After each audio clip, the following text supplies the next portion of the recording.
Hello everyone. Duduzile Zuma, the daughter of former President Jacob Zuma, seemed to be a little confused. Not so long ago, she was cheering for Deputy President of the ANC Paul Mashatile and asked Cyril to give him a chance so that he can also be a president. But it seems like she's changing her tune now.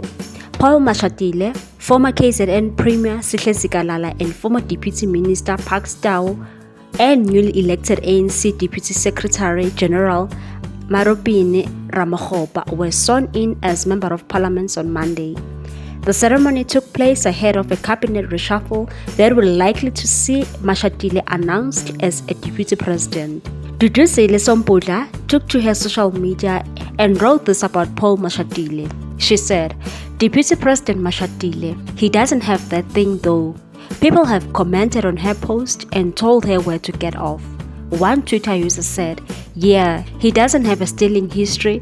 Any person who doesn't have a history of looting like the RET thieves doesn't have that thing." Another one said, "This one left Sompudla and is looking for that thing all over the place. Paul Mashatile looks very decent and he can pronounce numbers and can read long paragraphs that make sense. To him, participation is not participation." Another one said he won't visit Nkandla for the sponsored cattle meat. What's your take on this one, people? Thanks for watching. Please subscribe for more news.